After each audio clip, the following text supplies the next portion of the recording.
Hello students, welcome back in HOT Triple Two Production Technology for Ornamental Crops, Medicinal Aromatic Plants and Landscaping.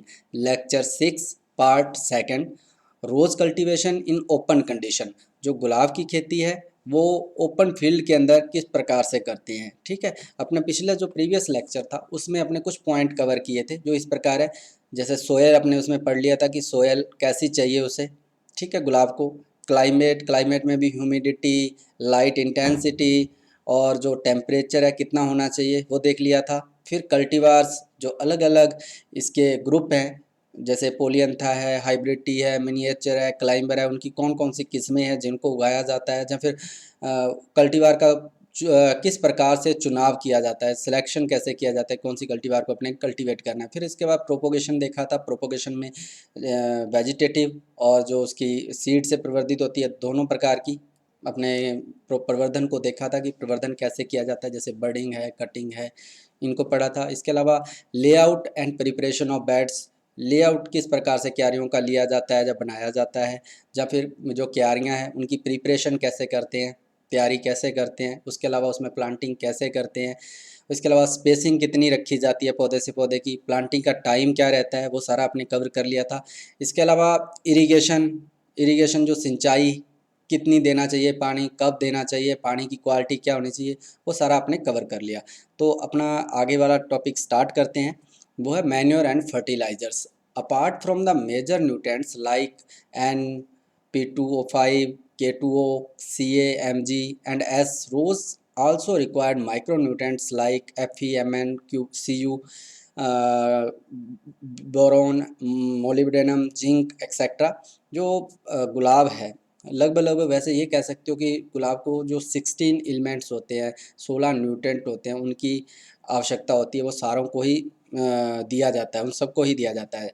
जैसे nitrogen है, phosphorus है, potash है, calcium, magnesium और sulphur, ये तो दिए ही जाते हैं जो मेजर न्यूट्रेंट है। इसके साथ में कुछ माइक्रो न्यूट्रेंट्स हैं जो आयरन है, मैग्नीशियम है, कॉपर है, इसके अलावा बोरोन, मोलिब्डेनम, जिंक, ये सारे न्यूट्रेंट भी दिए जाते हैं पौधे को, पौधे के विकास के लिए सहायक होते हैं। The dose of nutrient varies in different soils and different climates. जो डोज होती है न्यूट्रेंट्स की, ये ज़्यादातर डिफरेंट होती है, मतलब एक जगह पे दूसरी जगह से, या एक मिट्टी से दूसरी मिट्टी की, या फिर क्लाइमेट के हिसाब से भी ये चेंज होती रहती है कि भाई कितना न्यूट्रेंट उस सोइल के अंदर देना है अपने को। Basic manuring is to be done with bulky organic manure before planting. Basic जो मैन्योर दिया जाता है, मतलब जो शुरुआत में खाद दी जाती है, उसमें ऑर्गेनिक जो भारी ऑर्गेनिक मैटर होता है, ऑर्गेनिक से मतलब जैसे गोबर की खाद दे देते हैं या कंपोस्ट दे देते हैं, जो प्लांटिंग के समय, जब प्लांटिंग से पहले दिया जाता है खेत के अंदर, जो भारी होते हैं, ठीक है, उनको। Both organic and inorganic fertilizer are applied after planting as well as immediately after pruning. जो ऑर्गेनिक यानी कि कार्बनिक और अकार्बनिक फर्टिलाइजर्स होते हैं, उनको एक तो प्लांटिंग के बाद भी दिए जाते हैं और इमीडिएटली आफ्टर प्रूनिंग, और जैसे ही अपने किसी पौधे की काट छांट कर देते हैं तो उसके बाद तुरंत बाद दिए जाती है ये खाद। ठीक है, ऑर्गेनिक भी और इनऑर्गेनिक फर्टिलाइजर प्रूनिंग के तुरंत बाद भी दिए जाते हैं और प्लांटिंग के बाद भी दिए जाते हैं। उसके बाद है supplementary manure should be given after the first Bloom and pause for the next flush. जो सप्लीमेंट्री मतलब कुछ खुराक उनको पौधों को क्या कहते हैं कि भाई जैसे ही उसमें पहली फ्लोवरिंग आती है, फर्स्ट ब्लूम होती है, उसके तुरंत बाद पहली डोज दे दी जाती है जो सप्लीमेंट्री न्यूट्रेंट्स होते हैं कुछ मात्रा में। ठीक है, उसके बाद नेक्स्ट जब तक फ्लश आती है तब तक रुक जाते हैं। ऐसे नहीं कि भाई बीच में अभी फ्लश आई नहीं उससे पहले भी अपने फिर न्यूट्रेंट दे देंगे, नहीं, तब तक रुकते हैं। पहली फ्लश आई, पहली बार फूल लगे पौधे के ऊपर, तोड़ लिए, खाद दे दी, फिर नेक्स्ट फ्लश का इंतजार किया कि वो आएगी। Giving manure monthly is a better option for healthy growth and flowering. जो मंथली ऑप्शन है कि भाई अपने हर महीने फर्टिलाइज़र दे पौधे को, वो ज़्यादा अच्छे रहते हैं, हेल्दी ग्रोथ करते हैं और फ्लोवरिंग भी ज़्यादा अच्छी होती है कि अगर अपने मंथली मंथली फर्टिलाइज़र देते हैं। ये नहीं कि इस समय फर्टिलाइज़र देने हैं, मतलब एक प्रूनिंग कर दी जहाँ साल में 2 बार देने हैं या साल में 3 बार, नहीं, हर महीने अपने अगर थोड़ी थोड़ी मात्रा में लिक्विड फर्टिलाइजर जब इसका जो कॉम्प्लेक्स होता है वो देते रहते हैं तो पौधे की ग्रोथ और फ्लोवरिंग अच्छी होती है। The recommended dose of fertilizer for rose is NPK per plant 10 10 15 gram each pruning, मतलब जो रिकमेंडेड डोज है फर्टिलाइज़र की, जो नाइट्रोजन, फास्फोरस, पोटाश की जो प्रति पौधा है, वो 10 ग्राम नाइट्रोजन, 10 ग्राम फास्फोरस और 15 ग्राम पोटाश प्रत्येक प्रूनिंग के बाद प्रत्येक पौधे को दिया जाता है। मतलब इतनी इतनी मात्रा में प्रत्येक पौधे को ये देते हैं। Along with this a complex of 100 gram rose has to be given. इसके साथ में एक रोज कॉम्प्लेक्स बना हुआ रहता है। कॉम्प्लेक्स मतलब अभी आगे आएगा, मैं तुम्हें बताऊंगा कि कौन कौन से उसमें फर्टिलाइज़र डाले जाते हैं। वो भी 100 ग्राम प्रति पौधा देते हैं साथ में। ये तो फर्टिलाइज़र देते ही, उसके साथ में वो कॉम्प्लेक्स बना हुआ है वो भी देते हैं। Usually twice a year, that is after each pruning. और लगभग साल के अंदर 2 बार देते हैं ये चीज़ें, ठीक है। जो कॉम्प्लेक्स देते हैं 2 बार देते हैं, और प्रत्येक प्रूनिंग के बाद देते हैं। भाई 2 बार प्रूनिंग किया तो दोनों बार उसके बाद खाद देते हैं उसे। उसके बाद first dose 15 days after pruning, मतलब जो पहली खुराक दी जाती है, पहली मात्रा देते हैं वो आफ्टर प्रूनिंग, जो पुरानी प्रूनिंग के बाद 15 दिन बाद देते हैं। When new growth has started, जब नई ग्रोथ आना शुरू होती है, ठीक है। पहली डोज जो दी जाती है। Second dose after the first flush is over, जो पहली फ्लश जहाँ पहली बार फूल आके बंद हो गए उसके बाद देते हैं सेकेंड डोज, ठीक है। फूल अपने आए, उसको अपने काट लिया, उसके बाद फर्टिलाइजर दे दिए, second dose they the. Third dose after the second flush is over before blooming in spring, जो थर्ड डोज देते हैं वो जब सेकंड फ्लश आती है, भाई सेकंड एक बार फिर फूलों का बहार आती है, अपने फिर तोड़ते हैं फूलों को, उसके बाद दी जाती है। और या फिर ये कह लो कि जो स्प्रिंग की ब्लूमिंग होती है उससे पहले तीसरी डोज देते हैं इस न्यूट्रेंट्स की, फर्टिलाइजर्स की, ठीक है। FYM 0.5 to 10 kg प्रति शर्ब कह लो, जब पर शर्ब जो होता है वो दी जाती है। साथ में न्यूट्रेंट्स के साथ में जो फर्टिलाइज़र दिए हैं उनके साथ में 5 से 10 किलो गोबर की खाद प्रति पौधा भी दी जाती है। गोबर की खाद भी साथ में देते हैं। Fertilizer should be given at a distance of 20 to 25 centimetre from the stem, जो फर्टिलाइज़र देते हैं वो पौधे के जो तना होता है उससे 20 से 25 सेंटीमीटर दूर दिए जाते हैं। ऐसे नहीं कि बिल्कुल तने के साथ में फर्टिलाइज़र डालने हैं आपको गुलाब के, ठीक है। तने के साथ में नहीं, तने से 20 से 25 सेंटीमीटर दूर होने चाहिए जो आप फर्टिलाइज़र दे रहे हो उसके पेरीफेरी के अंदर। इसके अलावा लिक्विड फर्टिलाइजर्स भी दिए जाते हैं। Fertilizers are given in the liquid form to harden the soft stem and obtain good flower for the purpose of exhibition. जो लिक्विड फर्टिलाइजर दिए जाते हैं वो पौधे के जो तने होते हैं उसको कठोर बना देते हैं। जो सॉफ्ट तना होता है ना उसको कठोर बना देते हैं, हार्ड कर देते हैं, और इससे अच्छे फ्लावर्स भी पैदा होते हैं, मिलते हैं अपने को, जो एग्जीबिशन पर्पज़ के लिए ज़रूरी होते हैं अगर अपने लिक्विड फर्टिलाइज़र देते हैं तो। डिज़ोल्व पोटेशियम नाइट्रेट, जो potassium nitrate eight the rate 680 ग्राम, मतलब 680 gram potassium nitrate. Ammonium sulphate eight the rate 340 gram and potassium sulphate at the rate 170 gram in 96 gallon of water and give eight the rate 0.5 gallon पर plant.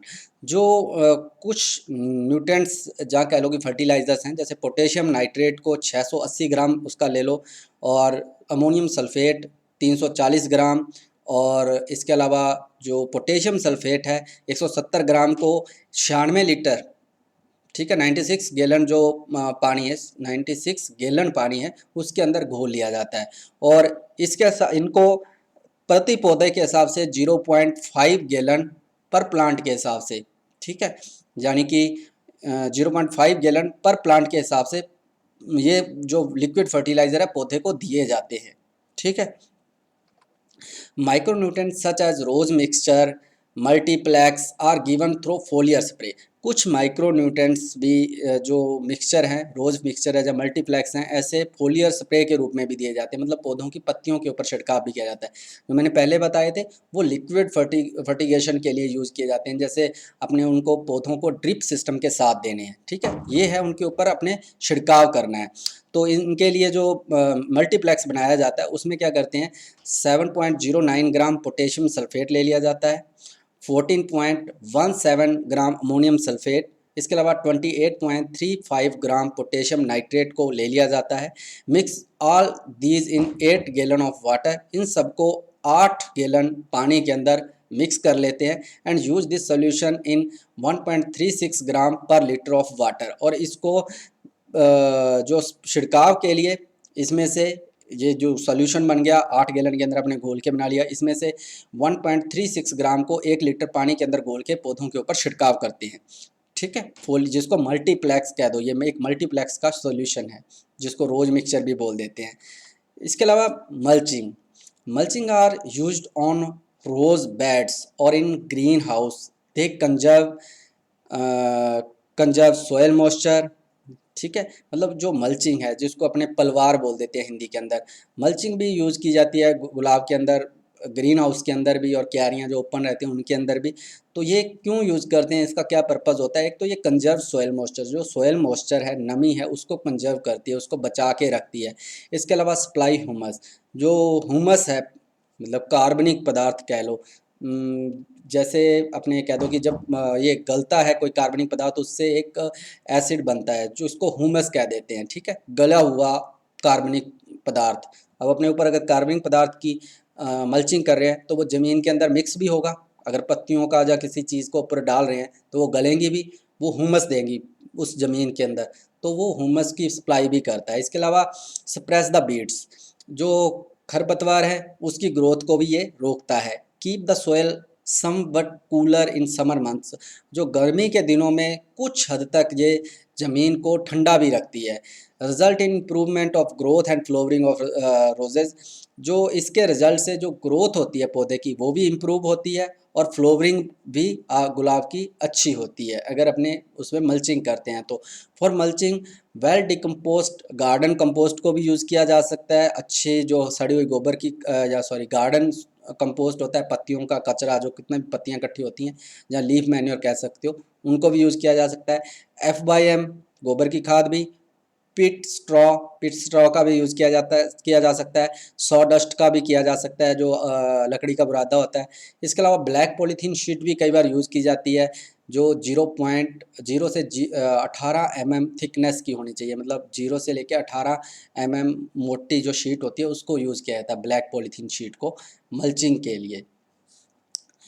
इसके अलावा weed control, the weeds not only consume water and nutrient but also act as host for numbers of diseases and पेस्टेज।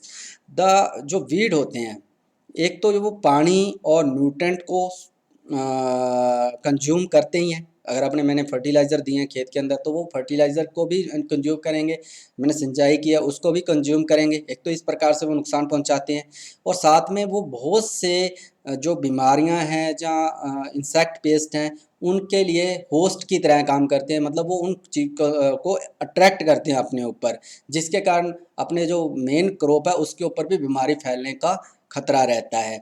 Manually method is effective if is it is done properly and frequently. Manual method होता है वो बहुत ही effective रहता है, मतलब हाथ से अगर अपने निराई गुड़ाई करते हैं तो काफ़ी इफ़ेक्टिव रहती है। अगर उसको प्रॉपरली किया जाता है, प्रॉपर ढंग से किया जाता है और टाइमली बार बार करते रहते हैं तो ये काफ़ी इफ़ेक्टिव है। However chemical method is economical, convenient and efficient in eradicating weeds by 1 to 2 application. फिर भी जो केमिकल मेथड है वो ज़्यादा इकोनॉमिक रहता है, मतलब ज़्यादा आपका ये कह लो कि नुकसान, ज़्यादा पैसे नहीं लगेंगे, कम खर्चीला होगा, आसानी से किया जा सकेगा, और एफिशिएंट भी होगा कि भाई वो काम भी करेगा जो वीडों को ख़त्म करने के अंदर। जैसे एग्जांपल है 2,4-D @ 2 kg per hectare before flowering control broad leaf, जो वीड्स होते हैं उनको कंट्रोल करता है। जो 2,4-D है उसका 2 किलो प्रति हेक्टर अपने अगर अप्लाई करते हैं फ्लोवरिंग से पहले, पुष्पन से पहले, तो जितने भी जो चौड़ी पत्ती वाले खरपतवार होते हैं उनका आसानी से कंट्रोल किया जा सकता है। इसके अलावा नाइट्रोफेन @9 LB, या फिर कह लो कि 4 किलो पर एकड़ गिव 95% कंट्रोल। इसके अलावा आप नाइट्रोफेन का यूज़ भी कर सकते हो, जहाँ 4 किलो प्रति एकड़ के हिसाब से डालकर, जो कि लगभग 95% जो भीड़ है उनको ख़त्म कर देगा। ठीक,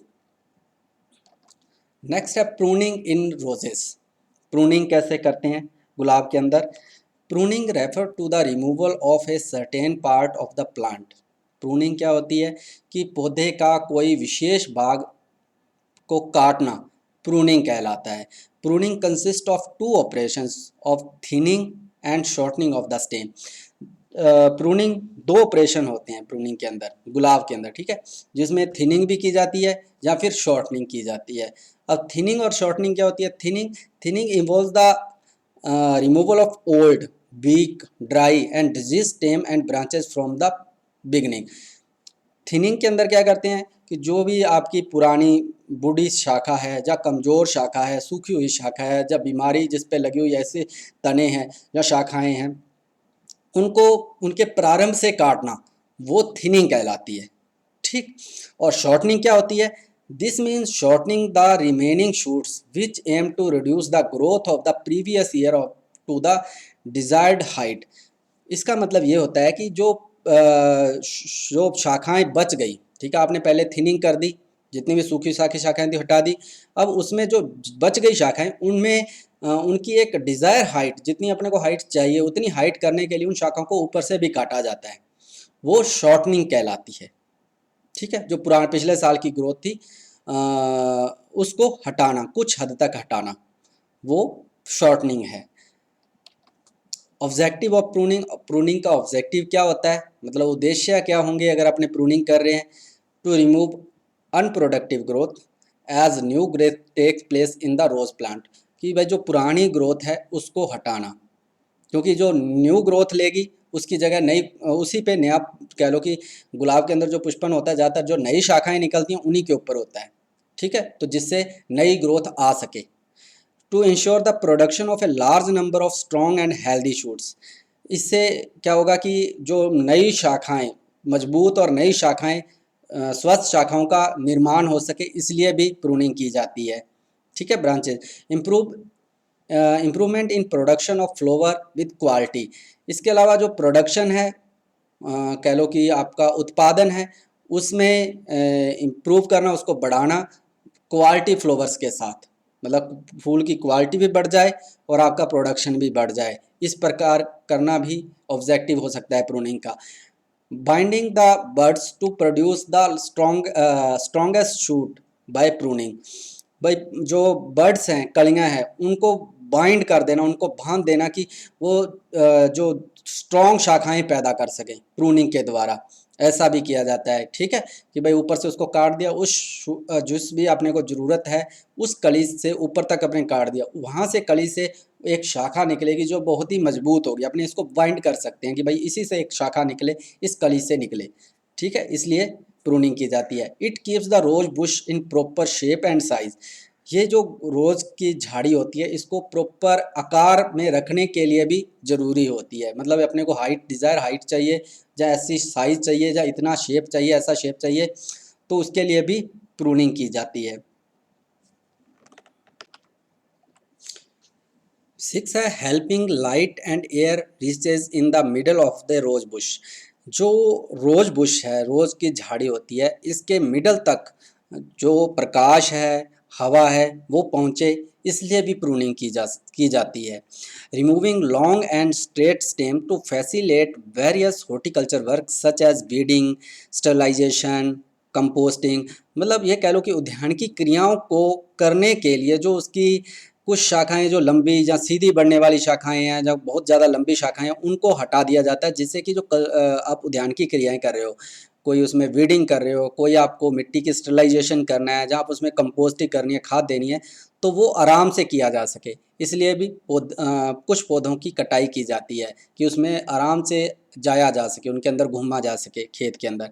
इसके अलावा रिजुविनेट ओल्ड प्लांट्स, रिजुविनेट होता है उसका जीर्णोद्धार करना, कोई पुराना पेड़ है, ठीक है, अब वो होता जा रहा है कि उसमें अनप्रोडक्टिव होता जा रहा है, उसमें फ्लावर की क्वालिटी वो नहीं बन रही, उसको रीजनरेट करना है, तो भी कई बार हार्ड प्रूनिंग की जाती है, काफ़ी गहराई तक, ठीक है। तो older plants are cut from the base to obtain stronger branches, उसको बेस के पास में से ही काट देते हैं, जिससे उससे नई शाखाएं निकलती हैं, जो स्ट्रॉन्ग शाखाएं निकलती हैं, इन उनको प्राप्त करने के लिए, मतलब स्ट्रॉन्ग शाखाएं पैदा करने के लिए उसको बेस से काटना, जिसको रीजुविनेट ओल्ड प्लांट्स कह सकते हो आप। उसके बाद टाइम ऑफ प्रूनिंग, प्रूनिंग का समय क्या होगा, ठीक है भाई, प्रूनिंग कब करनी चाहिए, कहने का मतलब है late pruning delay flowering and also significantly reduce production, जो लेट प्रूनिंग है, मतलब ये कहने का मतलब है कि अपना आप टाइमली प्रूनिंग नहीं करते, जिस टाइम आपको करनी चाहिए उस समय प्रूनिंग नहीं करके आप थोड़ा लेट हो जाते हो, जब उसका प्रोडक्शन का टाइम होता है, आप उस टाइम उसमें प्रूनिंग कर रहे हो, तो इससे क्या होगा, आपकी जो फ्लोवरिंग होगी वो डिले हो जाएगी, क्योंकि उस टाइम तो फिर वो काटने के बाद तो वेजिटेटिव ग्रोथ करना स्टार्ट करेगा, फिर उसके बाद उसमें प्रोडक्शन होगा। ठीक है, तो फ्लोवरिंग आपकी डिले हो जाएगी, थोड़ा लेट हो जाएगी, और आपकी उपज भी कम हो जाएगी। The best time for pruning the rose is the period when the activity of the rose plant is least and the plant is in a dormant state. जो बेस्ट टाइम है प्रूनिंग का, वो उस समय होता है जब पौधा के अंदर कम से कम एक्टिविटीज़ चल रही होती हैं, मतलब पौधा लगभग लगभग सुसुप्त अवस्था में होता है।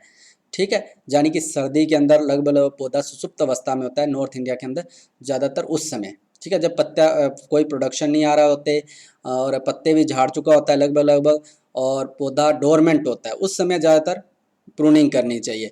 In temperate climate this is usually done in the spring. और जो टेम्परेट क्लाइमेट है, ठीक है, शीतोष्ण वाली जलवायु क्षेत्र होते हैं, वहाँ पे ये चीज़ स्प्रिंग के अंदर, बसंत के अंदर उनमें प्रूनिंग की जाती है।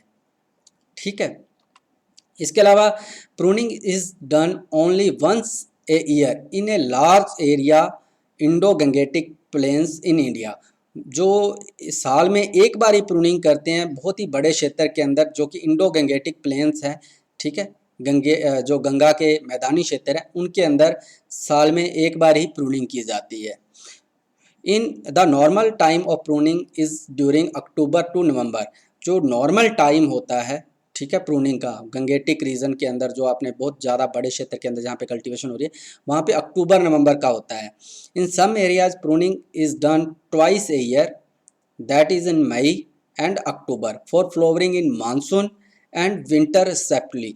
जो कुछ क्षेत्रों के अंदर, जैसे साउथ इंडिया, पुणे बेंगलोर वाला क्षेत्र है, वहाँ पे 2 बार करते हैं प्रूनिंग। मई के अंदर मानसून की फ्लोवरिंग लेने के लिए, मानसून में फ्लोवर लेने के लिए, अक्टूबर के अंदर विंटर के अंदर फ्लोवर लेने के लिए 2 बार करते हैं। ठीक है, उसके बाद प्रिंसिपल्स ऑफ रोज प्रूनिंग, सिद्धांत क्या है प्रूनिंग के, कि भाई ये कह लो, या फिर प्रूनिंग कैसे करनी चाहिए। ठीक है, तो each stem of the rose has alternate eyes, जिसको आप कह सकते हो कि कलियां, birds, in the opposite direction in the leaf axis. जो लीफ का एक्सेस होता है उसके अपोजिट के अंदर हमेशा अल्टरनेट वे के अंदर गुलाब के अंदर कलियां होती हैं, मतलब एक अंदर है एक बाहर कली है, एक अंदर है फिर एक बाहर है, कलियां ऐसे होती हैं। ठीक है, यूजली इन आउटसाइड और इनसाइड दोनों साइड कलियां होती हैं तने के। The basic rule of pruning is to cut off about half a centimetre from an active bird which is found in the direction in which the branch want to grow. Rule क्या होता है, अपने अगर काटते हैं तो पौधे का जो भी अपने को कली दिखाई दे रही है, जिसको अपने चाहते हैं कि ये ग्रोथ करे, ठीक है, उसके लगभग लगभग एक हाफ सेंटीमीटर ऊपर से शाखा को काटा जाता है। ठीक है, हाफ सेंटीमीटर ऊपर से उस कली को जिंदा रहने दिया जाता है, उसके ऊपर से काटा जाता है। और अपने चाहते हैं कहाँ पे वो कली हो, कि वो शाखा अंदर की साइड निकले, उस कली, मतलब जहाँ से अपने ऊपर से काट रहे हैं, तो उस कली के ऊपर वो कली बाहर की तरफ है या अंदर की तरफ है, मतलब ये चीज़ अपने को ध्यान रखनी होती है। अपने अगर ज़रूरत है कि अपने चाहते हैं कि शाखा बाहर की तरफ निकले, तो कली ऐसी सिलेक्ट की जाती है जो बाहर की तरफ हो, उसके ऊपर से काटा जाता है। ठीक है, तो वहीं से ग्रोथ स्टार्ट होगी, तो शाखा बाहर की तरफ निकलेगी। अगर चाहते हैं कि बहुत ज़्यादा बाहर फैल रहा है पौधा और साइड में चाहते हैं, तो साइड वाली जो शाखा कली है उसके ऊपर से काटेंगे तो शाखा वहाँ से निकलेंगी। और जो जब काटते हैं कली, तो कली के ऊपर से जो रखा जाती है ऊपर, मतलब ये कह लो कि ऊपर गैप रखा जाता है, उस कली से छोड़ी जाती है ऊपर स्टेम को, तो वो लगभग आधा सेंटीमीटर छोड़ा जाता है। अगर ये ज़्यादा छोड़ते हैं तो भी सूखने का डर रहता है, ऊपर से डाई बैक होने का डर रहता है, पौधा सूखना स्टार्ट हो जाता है। अगर ये कम रखते हैं तो वो कली खत्म हो जाती है कई बार, जो ऊपर से उसका रस निकलता है, सैप का फ्लो होता है, जैसे आपने काटोगे हो सकता है उसमें से हल्का फुल्का रस निकले, उसके कारण वो कली खत्म हो जाती है। तो लगभग लगभग हाफ सेंटीमीटर ऊपर से काटना चाहिए। Since the rose bush has to be keeped open from the middle, जैसा कि अपने को पता है कि जो बुश होती है अपने उसको अंदर से ओपन रखना है, मतलब ओपन सेंटर की तरह बनाना है कि अंदर से हवा लग सके, शाखाएं बाहर की तरफ ही रहें, अंदर हवा लगे उस पौधे के। तो इसके लिए क्या कहते हैं, standard rose as well floribunda have an outer growing buds cut from the top. Standard rose जो होता है ठीक है, उसके अंदर और फ्लोरिबुंडास के अंदर जो आउटर ग्रोविंग बर्ड्स होती हैं उनको ऊपर से काटा जाता है। मतलब जो ऐसी कलियां होती हैं बाहर की तरफ निकली हुई रहती हैं उनके ऊपर से काटते हैं, जिससे कि जो सेंटर है वो खुला हुआ रह सके। ठीक है, शाखाएं बाहर की तरफ ही फैलें, ना कि अंदर की तरफ निकलें। Where in climbing roses pruning is done on the bird with more or less pointed upward. और जहाँ पे क्लाइंबिंग रोज की बात कर रहे हैं, लता वाले गुलाब की, वहाँ पे प्रूनिंग हमेशा जो ऊपर की तरफ पॉइंट कर रही होती है, मतलब ऊपर की तरफ शाखाएं निकालने वाली होती हैं, या फिर ये कह लो कि ज़्यादा पॉइंटेड कर रही है ऊपर, या फिर मिनिमम कर रही है, उसके ऊपर से काटा जाता है। ठीक है, always encourage the outer bird to keep the centre open. हमेशा जो बाहर वाली कली होती है हमेशा उसी को फोर्स किया जाता है कि जिससे कि वो सेंटर जो है अंदर से वो ओपन रह सके। ठीक है, शाखाएं मतलब बाहर की साइड निकले। तना है, तने के ऊपर जो बाहर वाली कली है उसके ऊपर से अपने को शाखा काटनी है, जिससे कि सेंटर ओपन रह सके, अंदर की तरफ शाखा ना बने, बाहर की तरफ शाखा निकले। The cut above the bird should be slightly slanted. जो कट होता है बर्ड के ऊपर से आप काट रहे हो वो हमेशा तिरछा लगाया जाता है, तिरछा कट लगाते हैं, जिससे कि उसके ऊपर पानी ठहरे नहीं, वहाँ से गलना स्टार्ट ना हो पौधा। While cutting care should be taken that it should not be too high above the eye as it may cause that part to dry up. जैसे मैंने पहले भी कहा था, वो लगभग 1/2 सेंटीमीटर ऊपर ही बड के ऊपर काटा जाता है। बहुत ज़्यादा ऊपर काटेंगे तो हो सकता है कि वो तना वहाँ से सूखना स्टार्ट हो जाए, तो आपकी कली भी हो सकता है वो सूख जाए।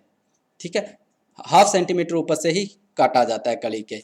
On the other hand if the cut is very close to the bird, अगर कल बर्ड के 1/2 सेंटीमीटर से भी अपने ज़्यादा नज़दीक लेके जा रहे हैं कली के, it may die due to sap flow. Sap flow के कारण वो कली खत्म हो जाएगी। जिस कली को अपने चाहते हैं कि ये कली से शाखा निकले, उसके ऊपर से काटा है, अगर वो बिल्कुल पास में काट देते हैं तो सैप निकलेगा, जूस निकलेगा, रस निकलेगा, उससे वो कली खत्म हो जाएगी। So cut once 1 inch above the bud, इसलिए लगभग लगभग 1 इंच कह लो, जहाँ 1/2 सेंटीमीटर उसको ऊपर से काटते हैं। Cleaning the pointed end is absolutely necessary as broken tissues, bark bound and hanging pieces will invite infection with pests and diseases। जो जहाँ से आपने काटा है उस जगह को ढंग से साफ कर देना चाहिए। हो सकता है उस पर कोई छाल टूटी हुई लगी हुई हो, कोई शाखा झुकी टूटी हुई लटक रही हो, ऐसे कुछ टूटे हुए टिश्यू हों, घाव हो गए हों, तो उनको आपको क्लीन करना है, उस जगह को साफ कर देना है। ठीक है, जिससे कि कोई वहाँ पे बीमारी या कोई पेस्ट उस पर अटैक ना करे, वहाँ से अटैक ना करेगा। ठीक है, all pointed end should be treated with copper fungicide to protect against fungicide attack. जो भी आपने प्रूनिंग कर दी जैसे ही गुलाब के अंदर, उसके बाद उसके ऊपर फंजीसाइड कह लो या कॉपर फंजीसाइड का या तो छिड़काव कर दिया जाता है, जहाँ उन जो भी भाग होते हैं वहाँ उनके ऊपर चिपका दिया जाता है, पेस्ट लगा दिया जाता है, कहने का मतलब। ठीक है, जिससे क्या होता है कि वहाँ से जो जैसे डाईबैक वाला कोई फंगल है वो अटैक कर रहा है, या कोई ऐसी बीमारी वहाँ से उस जगह से फैले नहीं, पौधे के अंदर, पूरे के अंदर पौधा खत्म ना हो। ठीक है, इन्फेक्शन के कारण, तो कॉपर फंजीसाइड यूज किया जाता है कटे हुए भागों के ऊपर। टाइप्स ऑफ प्रूनिंग, प्रूनिंग के प्रकार। प्रूनिंग एक तो होती है लाइट प्रूनिंग। ठीक है, तो वैसे तो 3 टाइप होते हैं, लाइट, मॉडरेट और हार्ड। तो लाइट प्रूनिंग का मतलब क्या होता है, cut the bud of the second और third eye just below the flowering stalk. जो लाइट प्रूनिंग करते हैं, जो फ्लोवरिंग स्टाक है, ठीक है, फ्लोवरिंग स्टाक मतलब फूल निकला हुआ उसका जो स्टाक है, उसके बर्ड ऑफ द सेकंड और थर्ड आई, उसके जो नीचे दूसरी या तीसरी कली है उसके नीचे से काटा जाता है, इसको लाइट प्रूनिंग कह देते हैं। मतलब फ्लोवर स्टाक निकला है, उसके दूसरी या तीसरी कली के नीचे से शाखा को काटना, light pruning. The top is removed with 2 to 3 birds is in the standard climbing roses. Standard के अंदर और क्लाइंबिंग रोजेज के अंदर 2 से 3 कलियों के साथ ऐसा किया जाता है, उसके टॉप को काटा जाता है। इसके अलावा मॉडरेट प्रूनिंग के अंदर highly healthy shoots branches are cut back 45 to 60 centimetre from the base. जो मेन बेस है, नीचे ज़मीन है, ज़मीन से 45 से 60 सेंटीमीटर छोड़ के जो हेल्दी शाखाएं होती हैं उनको काट दिया जाता है। बेस मतलब जहाँ से वो मेन तने के साथ जुड़ी हुई हैं उन शाखाओं की लंबाई देखी जाती है, मतलब 60 से 45 सेंटीमीटर, ठीक है। उनको 45 से 60 सेंटीमीटर छोड़ के ऊपर से काट देते हैं मॉडरेट के अंदर। Commonly used in floribundas and hybrid tea rose, और ये ज़्यादातर जो फ्लोरीबुंडा है और हाइब्रिड टी रोज होते हैं उनके अंदर ज़्यादातर यूज़ की जाती है। इसके अलावा hard pruning, here the growth is cut off by keeping only 3 or 4 branches of the previous year growth and about 3 to 4 eyes from the base। मतलब इसके अंदर क्या करते हैं, हार्ड का मतलब है जैसे अपने को पौधे का रिजुविनेट करना है, उसको जीर्णोद्धार करना है। बहुत टाइम हो गया, 1 साल हो गया पूरा या 2 साल पूरे हो गए, अब पौधे के ऊपर प्रोडक्शन कम हो गया है, पौधे को नया जीवन देना है, तो हार्ड प्रूनिंग करते हैं। इसके लिए क्या करते हैं कि जो पुरानी ग्रोथ होती है उसकी ओनली 3 से 4 शाखाओं को छोड़ के और सारी शाखाओं को हटा दिया जाता है, जितनी भी उसमें शाखाएँ हैं। और शाखाओं को जो हटाया जाता है, जो 3 से 4 आइज फ्रॉम द बेस, जो नीचे बेस बिल्कुल बेस है, उनकी 3 से 4 आँखें छोड़कर या कलियाँ छोड़कर ऊपर से काट देते हैं। नीचे 3-4 कलियाँ छोड़ दी जाती हैं और ऊपर से उस शाखा को काट देते हैं, ठीक है। 3-4 कलियाँ ही नीचे रहती हैं और ऊपर से पूरा तना काट देते हैं, मतलब बेस से ही काट देते हैं। For rejuvenation of old shrub and weak plant, the plant is cut off from the top leaving a 10 to 30 centimetre long branch from the bud joint. मतलब 10 से 30 सेंटीमीटर की बस शाखा छोड़ी जाती है। जहाँ पे आप बडिंग वाला पॉइंट है ना, मेन रूट स्टॉक के ऊपर बडिंग हुई, बडिंग वाले जो बड से शाखा निकली उसको 10 से 30 सेंटीमीटर लंबी छोड़ दिया जाता है और सारी शाखा को ऊपर से हटा देते हैं। ये हार्ड प्रूनिंग होती है, ठीक है। उससे नई शाखाएं निकलेंगी बाद में। नेक्स्ट है कुछ कल्चर ऑपरेशन जो क्वालिटी को इम्प्रूव करने के लिए यूज़ किए जाते हैं, ठीक है। ये प्रूनिंग से अलग चीज़ है। जैसे थिनिंग, थिनिंग तो आपने अभी भी पढ़ा था कि removal of undesirable growth like inward growth, week stem, blind shoot, crowded growth, इनको हटाना थिनिंग कहलाता है, कल्चर प्रैक्टिस है, ठीक है। कि भाई जो भी अपने ग्रोथ को नहीं चाहते कि ये ग्रोथ हो, जैसे अंदर की तरफ कोई शाखा है उसको हटाना, या कोई कमज़ोर तना है, कमज़ोर शाखा है उसको हटाना, जहाँ ऐसी शाखा है जो जिस पे फ्लोवरिंग नहीं हो रही उसको हटाना, या फिर जो भीड़ भाड़ कर रही है, ऐसी ग्रोथ बहुत ज़्यादा शाखाएं पतले पतले निकले हैं उनको हटाना थिनिंग कहलाता है। फिर है डी सकरिंग। डी सकरिंग क्या होता है? Desuckering is the removal of suckers from the rootstock. जो रूट स्टॉक है मेन, जैसे आपने कोई देसी गुलाब का लिया, उस पर हाइब्रिड किस्म आपने उसको ग्राफ्ट बडेड किया है या ग्राफ्ट किया है, तो उस रूट स्टॉक से जो शाखा निकलेगी वो सकर्स कहलाएगी, उनको बेस से ही काट दिया जाता है, ठीक है। Removal of the sucker from the rootstock, that is the removal of shoot produce below the bud union on the rootstock. Rootstock के बड यूनियन से नीचे जो शाखा निकलती है उसको रिमूव करना भी डी सकरिंग कहलाता है। इसके अलावा विंटरिंग इन रोज, ठीक है। अब ये काफ़ी इंपॉर्टेंट चीज़ है, विंटरिंग क्या होती है गुलाब के अंदर। कई बार ये डेफिनेशन में पूछा जाता है कि विंटरिंग क्या है। वैसे तो कई जो साइंटिस्ट हैं इसके पक्ष में नहीं कि ये ज़रूरी नहीं है करना, और कुछ कहते हैं कि ये ज़रूरी होता है। विंटरिंग क्या होती है? It is a pre pruning operation aim to stopping और reducing the water supply for a period of 3 to 7 days depending on the season and age of the plant. ये प्री प्रूनिंग ऑपरेशन है, मतलब pruning से पहले का एक operation है जिसके अंदर क्या करते हैं कि 3 से लेकर 7 दिनों तक पानी के सप्लाई को कम कर दिया जाता है या फिर रोक दिया जाता है, पौधे को नहीं दिया जाता 7 दिन तक, ठीक है। वो वैसे डिपेंड करता है कि सीजन कौन सा चल रहा है और पौधे की कैसी अवस्था में है, पौधे की एज कितनी है, आयु कितनी है, ठीक है। 3 से 7 दिन तक प्रूनिंग से पहले पानी को रोक देते हैं। इससे होता क्या है? By doing this the water flow from the weak twigs is reversed toward the roots which are to be pruned. इससे क्या होगा? जो भी पानी का फ्लो है, पहले तो क्या होता है कि जड़ें पानी सोखती हैं और पौधे के शाखाओं तक पहुंचाती हैं, ठीक है, यही फ्लो होता है। पर इससे क्या होगा? अगर अपने पानी रोक देंगे, जितना भी शाखाओं के अंदर पानी है, कमज़ोर शाखाओं के अंदर पानी है, वो सारा का सारा जड़ों के अंदर वापस जाना स्टार्ट हो जाएगा। अगर अपने उसको पानी नहीं देंगे तो पौधा पानी की पूर्ति करने की कोशिश करेगा, ठीक है। तो इससे क्या होगा कि जो भी शाखाएं अपने को प्रून करनी है उनमें से पानी निकल जाएगा, पानी नहीं रहेगा। The soil around the root is remove to a depth of about 15 centimetre to allow them to sun bath for 3 days. इसके साथ ही, इतना करने के साथ ही, जो पौधे के चारों तरफ की मिट्टी होती है उसको 15 सेंटीमीटर की खुदाई कर दी जाती है, जिससे कि जो पौधे की जड़ें होती हैं, जहाँ उनको धूप का स्नान कराया जा सके, मतलब उनको धूप लगा सकें अपने। लगभग 3 दिनों तक मतलब उस मिट्टी को खुला छोड़ दिया जाता है। As a result the leaves turn yellow and some weak branches also dry up.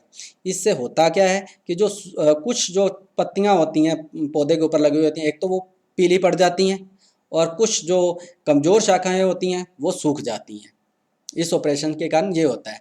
तो अब पीली भी पड़ गई, पत्तियां भी अपने आप ही जड़ गई, कमज़ोर शाखाएं थी वो सूख गई। अब अपने को उनको आराम से काट सकते हैं क्योंकि पौधा अपने आप में एक तरीके से डोरमेंट हो गया, ठीक है, डोरमेंट स्टेट में चला गया। प्रूनिंग तभी की जाती है, तो वो अपने आप ही पौधे को अपने खुद उसको डोरमेंट कर दिया है कि वो सारा का सारा जितना भी रिजर्व फूड है वो मेन शाखाओं के अंदर चला जाए, जो पुराने पत्ते हैं या इनमें ना रहे, ठीक, तो इसकी प्रूनिंग करना आसान हो जाए। नेक्स्ट है pinching. Removing A portion of the growing top terminal of the stem is called pinching. जो ग्रोविंग पॉइंट होता है, ठीक है, टर्मिनल पार्ट होता है, मतलब ऊपर एक कली के साथ 2-3 पत्तियों को एक अंगूठे और उंगली के साथ पकड़ के तोड़ दिया जाता है, जिसको पिंचिंग कहते हैं, पिंच करना कहते हैं। जैसे अपने कहते हैं चूंटी काटना, क्या कहते हैं उसको, ठीक है, वैसे ही चूंटी की तरह से पकड़ के उसको काट देते हैं, ऊपर से तोड़ देते हैं, जो भी उसका ग्रोविंग पॉइंट होता है या टर्मिनल पॉइंट होता है। इस प्रोसेस को पिंचिंग कहते हैं। This is done to reduce plant height and promote axillary branches. इससे क्या होता है कि पौधे की जो सीधी ग्रोथ हो रही होती है वो रिड्यूस हो जाती है, यानी कि अपने एपिकल डोमिनेंस को ख़त्म कर रहे हैं और जो एक्सिलरी ब्रांचेज हैं उनको बढ़ावा दे रहे हैं। एक्सिलरी ब्रांचेज मतलब जो सहायक शाखाएं होती हैं वो ज़्यादा निकलनी स्टार्ट हो जाएंगी।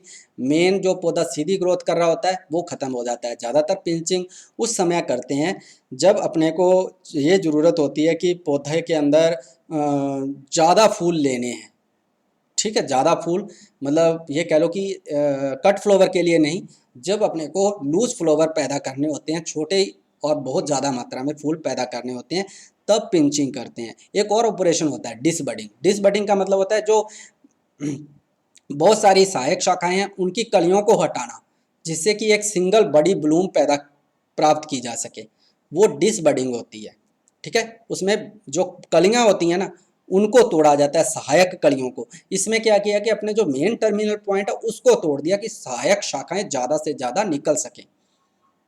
Pinching of blind shoot is beneficial for good flowering. जो ब्लाइंड शूट होती है जिस पे फलन नहीं होता कभी भी, उसकी पिंचिंग करना ज़्यादा अच्छा रहता है अच्छी फ्लोवरिंग प्राप्त करने के लिए। नेक्स्ट है डिसबडिंग। डिसबडिंग क्या होती है? Removal of unwanted buds is known as disbudding. जिस कली की अपने को ज़रूरत नहीं है उनको हटाना डिसबडिंग कहलाती है। A quality flower is developed only by keeping the central bud and removing the other.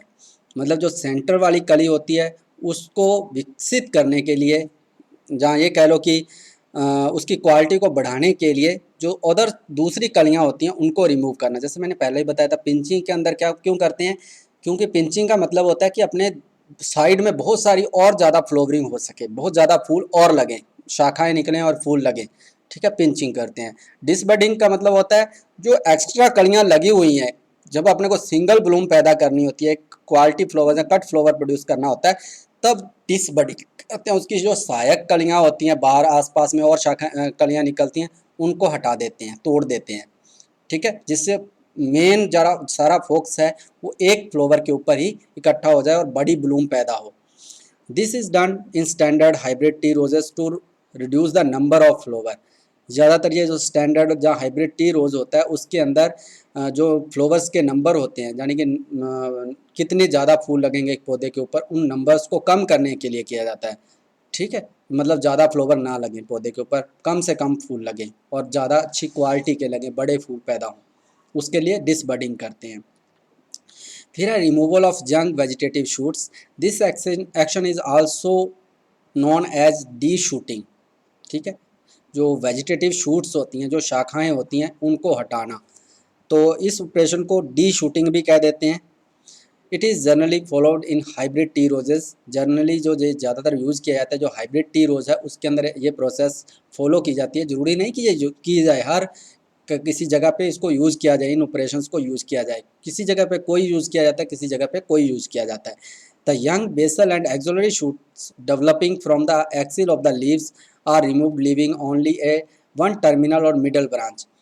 जैसे मैंने अपने डिस बडिंग किया था, डिस बडिंग का मेन मकसद क्या था कि जो मेन शाखा है या मेन ब्लूम है उसको इंक्रेज किया जा सके। उसी तरीके से जो सहायक शाखाएं हैं होती हैं उसमें तो कलियां काटी थी, इसमें पूरी शाखाओं को ही हटा दिया जाता है जिससे कि मेन शाखा के ऊपर पूरा पौधे का फोकस रह सके और अच्छी ब्लूम पैदा हो। It is important the point of view of the length of the floral stock. ये इम्पोर्टेंट होता है कि फ्लावर का स्टाक की जो लंबाई है, मतलब जिस पे फूल आ रहा है, मेन अपने जो शाखा छोड़ी है उसके स्टाक की लंबाई को बढ़ाने के लिए ये प्रोसेस की जाती है कि जो उसके साइड में शाखाएं होती हैं उनको हटा दिया जाता है, ठीक है, जिससे कि उसकी शाखा की तरफ ज़्यादा ध्यान पैदा हो सके। इसको removal of young vegetable shoot या डी शूटिंग कह देते हैं। नेक्स्ट है डिफोलिएशन, मतलब पत्तियों को हटाना। It is used in special circumstance, but it has been reported that removing leaves from rose plant will increase the number of branches. ये एक कुछ स्पेशल केस के अंदर किया जाता है, but has been reported that removing leaves from rose plant will increase the number of branch. ये माना जाता है या रिपोर्ट किया गया है कि अगर अपने उसके पत्ते हटा देते हैं गुलाब के तो उसके शाखाएं ज़्यादा मात्रा में निकलती हैं। कहने का मतलब है कि जो कली के लीफ के एक्सेल में बड होती है, ठीक है, तो वो कह लो कि एक्टिव हो जाती है जब अपने उसकी पत्ती वहाँ से हटा देते हैं ऊपर से, तो शाखाएं ज़्यादा मात्रा में निकलना स्टार्ट हो जाती हैं। This will force the plant to grow and produce flower during the desired period. ये पौधे को फोर्स करता है कि वो पौधा ग्रोथ करे और प्रोड्यूस करे, और जो भी अपने जिस समय पे अपने फ्लोवरिंग चाहते हैं उस समय में वो फ्लोवरिंग करे, इसलिए पत्तों को हटाया जाता है, डिफोलिएट किया जाता है प्लांट को। Use of growth hormones. Use of growth hormones मतलब जो पीजीआर हैं, प्लांट ग्रोथ रेगुलेटर्स हैं, उनको भी क्वालिटी प्रोड्यूस पैदा करने के लिए यूज़ किया जाता है गुलाब के अंदर। To some extent retardants like CCC, जिसको साइकोसेल कह देते हैं, and some growth regulators like GA3 are use to obtain good quality flower in large numbers. ठीक है, जैसे साइकोसेल है जो ग्रोथ रिटार्डेंट होता है, या फिर जो ग्रोथ रेगुलेटर है जो प्रमोट करता है, जैसे जिब्रेलिक एसिड है, अच्छी क्वालिटी के फ्लावर और ज़्यादा मात्रा में फूल पैदा करने के लिए इनका यूज़ किया जाता है। जैसे GA3 @ 250 ppm has been found to be good for increase stock length.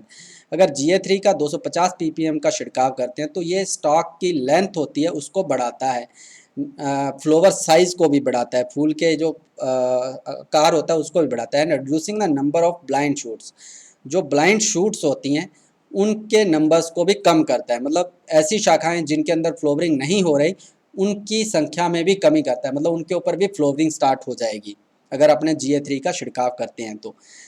Next है removal of faded flower. Faded flower से मतलब है कि जो फूल ख़त्म हो चुका तो उसको हटाना। कभी कभी क्या होता है कि अपने घरों में जो फूल लगे रहते हैं उस पर हिप्स बनते जाते हैं, हिप्स यानी कि उसका फ्रूट ऑरेंज से कलर का, ग्रीन कलर का होता है, फूल ऊपर से पेटल्स जड़ गए, उसके बाद वो फ्रूट बच गया, वो खड़ा रहने देते हैं कि चलो खड़ा है, तो उनको हटाना, या जो फूल मुरझा गया उसको तोड़ना। ठीक है, क्यों करते हैं? If open or faded flower are not remove in time seeded fruit are develop. अगर अपने जो ओपन जो खिल गया है फूल और जो फेड हो चुका है, जड़ गया है फूल, उसको समय समय पर नहीं हटाते, remove in time, seed fruit are develop. Seeded जो फ्रूट होता है वो बन जाता है उसके ऊपर।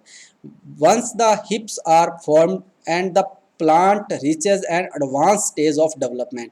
अगर उस पौधे के ऊपर हिप्स बनने स्टार्ट हो जाते हैं तो पौधा ग्रोथ की, वृद्धि की एक एडवांस स्टेज के अंदर चला जाता है। ये कह लो कि एक तरीके से मैच्योरिटी की तरफ पौधा चला जाता है।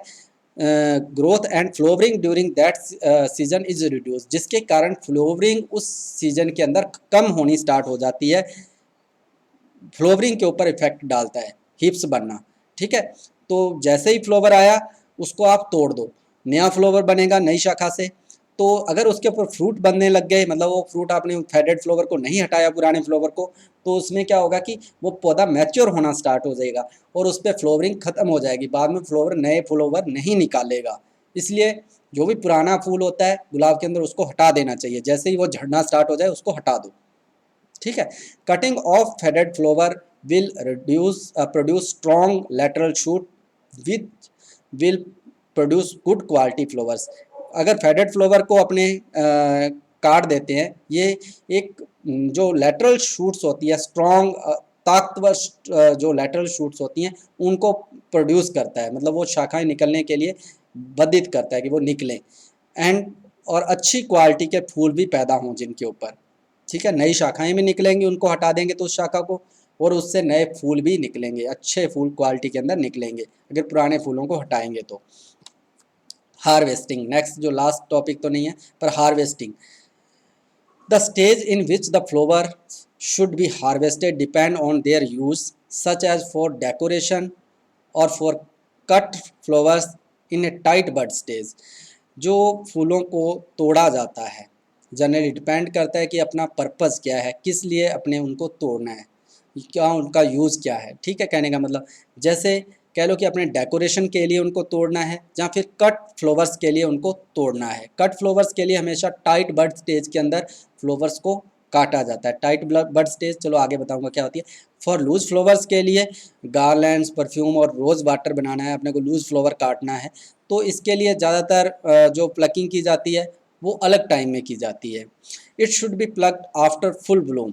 ठीक है, मतलब ये कहने का मतलब कि पूरी तरह से खिलने के बाद इन्हें तोड़ा जाता है अगर अपने लूज फ्लावर के लिए तोड़ना है तो। जब पूरी तरह से फूल खिल जाता है तब तोड़ा जाता है। अगर अपने परफ्यूम निकालना है, जहाँ अपने उसके कोई माला बनानी है या और कोई यूज़ उसका लूज फ्लावर की तरह करना है तो।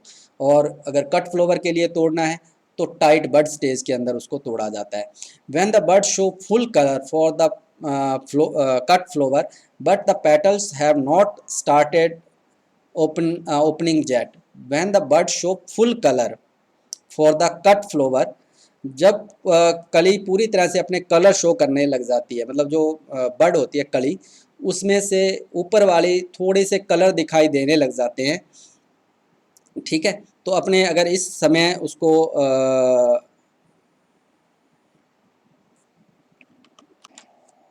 कहने का मतलब ये है कि जब बर्ड पूरी टाइट होती है और ऊपर से वो कलर शो करना स्टार्ट कर देती है पर अभी पेटल्स खुले नहीं होते, कट फ्लावर के लिए इस अवस्था में फूल तोड़े जाते हैं। ठीक है, मतलब टाइट बर्ड बनी हुई है, थोड़े थोड़े कलर दिखाई देने लग गए ऊपर से उस कली के, और अभी पेटल्स ओपन नहीं हुए हैं, पेटल्स खुलने स्टार्ट नहीं हुए हैं, तो कट फ्लावर के लिए ठीक रहता है, जिसको टाइट बर्ड स्टेज कहते हैं। By harvesting at this stage, the flowers remain in vases or during transport to maintain color and freshness for a long time. अगर इस स्टेज पे फूल तोड़ा जाता है तो ये अच्छी वेज लाइफ भी रखता है, ट्रांसपोर्ट के अंदर भी आप अच्छे कलर बने रहेंगे और फ्रेशनेस बहुत लंबे समय तक उसकी बनी रहेगी फूल की। अगर इस अवस्था में तोड़ा जाता है तो उसको टाइट बड स्टेज के अंदर। प्लकिंग टाइम में very slightly depending on the variety, and the correct phase for plucking is to be experienced empirically। ये कह लो कि प्लकिंग का जो समय होता है ज़्यादातर डिपेंड करता है कि वो कौन सी किस्म का कर रहा है और किस अवस्था में उसको तोड़ना है। वो ज़्यादातर जो एक्सपीरियंस होता है, अनुभव होता है आदमी का, उसके ऊपर निर्भर करता है कि भाई वो जितना उसको एक्सपीरियंस होता जाएगा वो अपने आप ही उस वैरायटी को सही स्टेज पे तोड़ता रहेगा, तोड़ता जाएगा। ठीक है, एक्सपीरियंस से इस चीज़ को सीखा जा सकता है कि किस किस्म को किस समय तोड़ना है, अपने को उस फूल को प्लग करना है।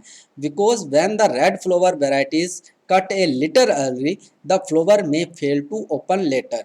अगर कभी कभी जैसे मैंने कह दिया कि टाइट बड स्टेज पे तोड़ना है, अगर अपने उसको थोड़ा सा भी पहले, अगर लाल किस्में हैं, जो लाल फूल की किस्में हैं, उनको अगर थोड़ा सा भी पहले तोड़ लिया जाए उस कली को, कि भाई कली तो बड़ तो बनी गई, उसको पहले तोड़ लिया तो वो ओपन होने के अंदर फेल हो जाती है, मतलब फिर वो कली खिलती ही नहीं है।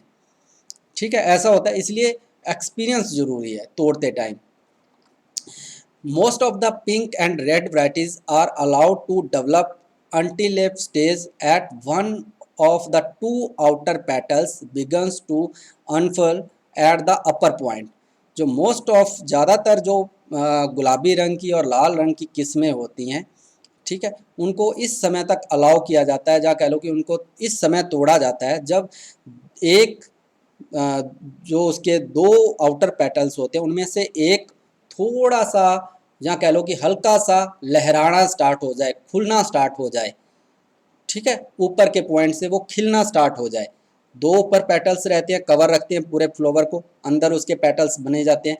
तो ऊपर वाले पेटल्स में से पहला पेटल्स जो है जो हल्का सा खुल जाए तो उनको हार्वेस्ट करना चाहिए। Loose flowers used to prepare perfume and various other products for worship are harvested only when they are fully opened। जो लूज फ्लावर है, मतलब ये कह लो कि खुला हुआ फूल अपने को तोड़ना है, तो वो परफ्यूम बनाने के लिए तोड़ना है, या फिर पूजा करने के लिए तोड़ना है, तो वो जब पूरी तरह से ओपन हो जाता है फूल, उस समय तोड़ा जाता है, ठीक है। The flower should B plug before sunrise. Flower की जो प्लकिंग की जाती है, ठीक है, तुड़ाई की जाती है, वो सनराइज जो होता है सूर्य उदय से पहले तोड़ी जाती है। अर्ली इन द मॉर्निंग और in the afternoon when the sun is setting, so that the birds are not damage due to a high temperature during the day, ठीक है। जहाँ तो दोपहर के बाद शाम के समय तोड़ते हैं फूलों को, जब सुबह के समय तोड़ा जाता है जब सूरज नहीं आता, जिससे कि जो आपकी बर्ड्स हैं, कलियाँ हैं, वो ज़्यादा तापमान के कारण डैमेज ना हो, नुकसान ना हो उनका। Late plucking of flowering result in reduced base life of a cut flower and also reduce oil content। अगर आपने लेट प्लकिंग करते हैं, ठीक है, कुछ फूल ये भी हो सकता है कि आपने टाइट बड स्टेज पे काटना था तो आप थोड़ा सा भी लेट हो जाते हो, तो इससे क्या होगा कि उसकी वेज लाइफ ख़त्म हो जाएगी, कम रह जाएगी। वेज लाइफ मैं आगे बताऊंगा कि वेज लाइफ क्या होती है, ठीक है। तो वेज लाइफ उसकी कम हो जाएगी। और साथ ही अगर अपने जब फूल को लूज फ्लावर के लिए तोड़ना है, फूल ओपन पूरा ओपन हो जाए तब तोड़ना है, तो उस समय भी अगर थोड़ा सा और ज़्यादा अपने लेट हो जाए कि फ्लावर बिल्कुल अब खिल गया, पत्ते घर झड़ने वाले ही थे, पेटल्स झड़ने वाले ही थे, तब तोड़ते हैं तो उसमें ऑयल भी कम हो जाता है, ठीक है। It has to be cut on top of 2 5 leaves. इसको जब फूल को काटा जाता है, जो ऊपर वाली 2 5 पत्तियां होती हैं, मतलब पत्तियां इसमें ज़्यादातर, ठीक है, इसमें जो पत्तियां आती हैं 5 5 के समूह में लगती हैं। तो जो पहली ऊपर वाली 2 कट होती है उससे ऊपर से काटा जाता है। The cutting of the stem just above knuckle, जहाँ इसको नक्कल भी बोल देते हैं, ठीक है, जो स्टेम का उससे नक्कल से बिल्कुल ऊपर से काटा जाता है। The point from which the branch originated is called नक्कल। मतलब जो आपका स्टॉक है, वहाँ जहाँ से वो ओरिजिनेट हुआ है, जहाँ से वो निकलना स्टार्ट हुआ है, वो बेस उसका वो पॉइंट नक्कल कहलाता है, ठीक है। इस उसके ऊपर से काटा जाता है। इस कट अबव द फर्स्ट और सेकंड 5 लीव्स स्टेज। अगर इसको काटा जाता है पहली और दूसरी 5 लीफ की स्टेज के ऊपर, flower it will reduce yield significantly. ये जो यील्ड होती है, उपज होती है, उसको सिग्निफिकेंटली रिड्यूस कर देता है, मतलब आपकी उपज कम हो जाएगी अगर इस तरीके से इसको काटा जाता है तो। नेक्स्ट है yield. The yield depends on many factors such as variety, plant density, unit plant density per unit area, flowering period, pruning method, nutrition, other farming practices adopted from time to time. जो yield होती है, उपज होती है, वो generally बहुत से factor कारकों के ऊपर निर्भर करती है। मेन तो जो किस्म है उसकी कैसी है, कितनी उपज देती है वो। इसके अलावा प्लांट डेंसिटी कितनी है, आपने कितने पौधे प्रति हेक्टर या प्रति यूनिट के हिसाब से लगाए हैं, 1 मीटर स्क्वायर में कितने पौधे हैं। या फिर फ्लोवरिंग पीरियड कौन सा है, समर का चल रहा है, मानसून है, या कोई भी है जो भी, ठीक है। इसके अलावा प्रूनिंग के मेथड कौन से आपने यूज़ किया है, हार्ड प्रूनिंग की थी, इसके अलावा जहाँ आपने मॉडरेट की थी, जहाँ आपने जो लाइट प्रूनिंग है वो किया है। इसके अलावा न्यूट्रिशनल किस प्रकार आप उसको खाद दे रहे हो, या फिर अदर फार्मिंग प्रैक्टिसेस है, जैसे किसी में आपने विंटरिंग की है, किसी में कोई डी सकरिंग की है, किसी में आपने पिंचिंग की है, वो चीज़, वो सारी की सारी आपकी उपज को प्रभावित करती है। Other outside rose cultivation produce about 60 to 80 flowers per metre square per year. जो आउटसाइड रोज कल्टीवेशंस होती है, मतलब जो ओपन कंडीशन के अंदर गुलाब की खेती करते हैं, जो अपना मेन टॉपिक है, वहाँ 60 से 80 फूल प्रति मीटर स्क्वायर, 1 मीटर एरिया के अंदर, ठीक है, 1 बाय 1 के एरिया के अंदर एक साल के अंदर 60 से 80 फूल मिलते हैं। The density of plant has a great impact on the total yield. Normally, closer spacing yield more number of flower than wider spacing. जो डेंसिटी होती है पौधे की वो बहुत ज़्यादा प्रभावित करती है उपज को।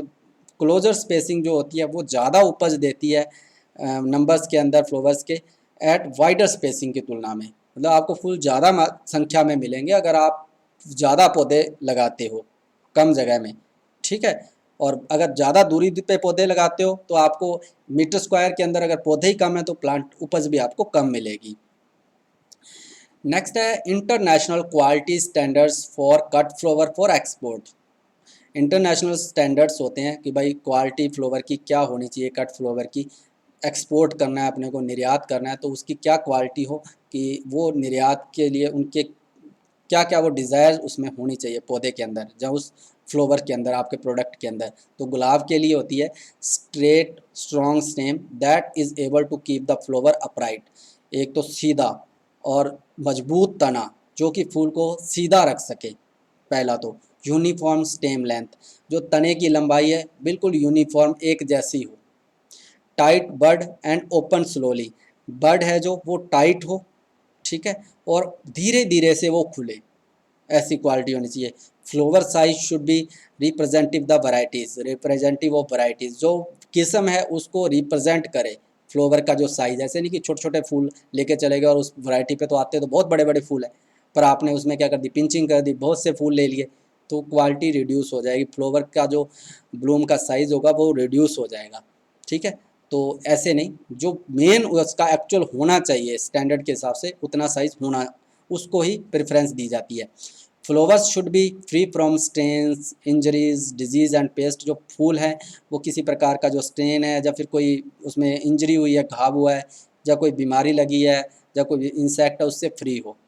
इसके अलावा flower should have a large number of well arranged petal. Flower के अंदर बहुत ज़्यादा मात्रा में अच्छे तरीके से गूंथे हुए पेटल्स या पंखुड़ियाँ हों, ठीक। नेक्स्ट है वेज लाइफ, लास्ट टॉपिक। जो वेज लाइफ क्या होती है, वेज लाइफ होती है ये कह लो कि एक पल्सिंग सोल्यूशन के अंदर जो फूल है कितने दिनों तक जिंदा रह सकता है, ठीक है, वो उसकी वेज लाइफ होती है। जैसे मैं एक पहले भी मैंने एग्जांपल दिया था, एक होती है शेल्फ लाइफ। शेल्फ लाइफ, आपने किसी चीज़ को तोड़ लिया, उसको एज सच रख दिया रूम टेम्परेचर के अंदर, वो कितने दिनों तक खाने लायक रहेगा, जब उसका सेनेसेंस कब आएगा कि कब वो खाने लायक नहीं रहेगा। जब तक खाने लायक है मतलब उसकी लाइफ है, हो सकता है वो 3 दिन 4 दिन तक रहे।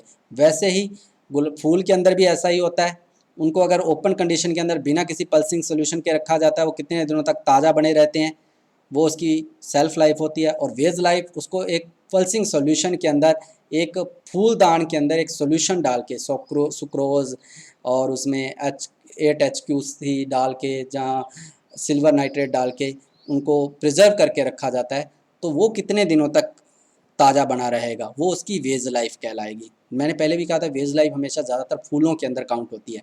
तो वेज लाइफ, एजिंग या senescence is the cut rose comes from a decrease in concentration of anthocyanin, protein and tannic acid।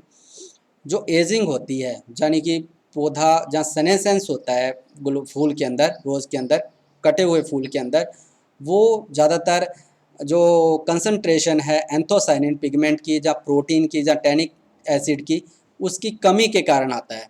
And an increase of the most amino acids, जहाँ फिर ये कह लो कि जो अमीनो एसिड्स हैं वो उनकी कंसंट्रेशन बढ़ जाती है, या फिर ग्लूटीन है, मैलिक एसिड है, free ammonia in the petals tissue, जो फ्री अमोनिया है टिश्यू पेटल्स के अंदर वो बढ़ जाती है, उसके कारण सेनेसेंस आता है फूल के, गुलाब के फूल का, ठीक है। Senescence occur due to an increase in ethylene production and an increase in membrane permeability. Senescence क्यों आता है, एक तो इथाइलिन का प्रोडक्शन बढ़ जाता है और साथ ही जो मेम्ब्रेन है, ठीक है, पेटल्स की, उनकी परमेबिलिटी बढ़ जाती है, मतलब उसमें से गैसें आर पार होना स्टार्ट हो जाती हैं।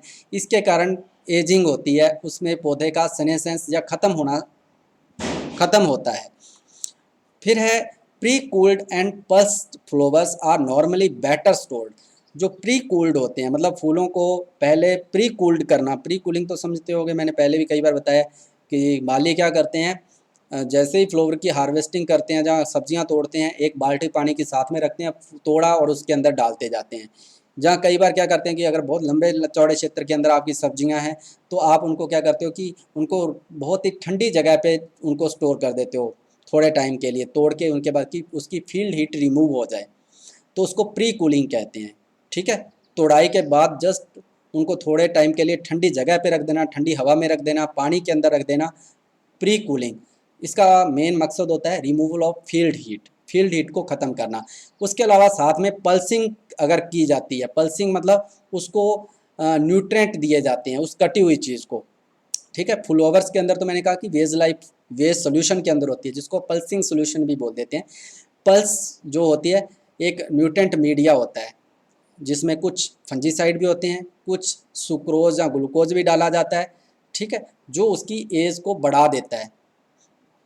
जैसे हाउ आर सम प्रिजर्वेटिव्स, जो प्रिजर्वेटिव जैसे संरक्षक कह लो एक तरीके से, such as 8HQC at the rate 300 ppm, 8HQC at the rate 150 ppm, AgNO3 at the rate 20 to 30 ppm, citric acid at the rate 200 ppm have been found to be good for prolonging the life of a cut rose in vase। ठीक है, जो 8HQC है, जहाँ फिर 8HQC की 300 ppm की मात्रा है, जहाँ फिर 150 ppm की मात्रा है, जहाँ AgNO3 की 20 से 30 ppm की मात्रा है, या फिर सिट्रिक एसिड है।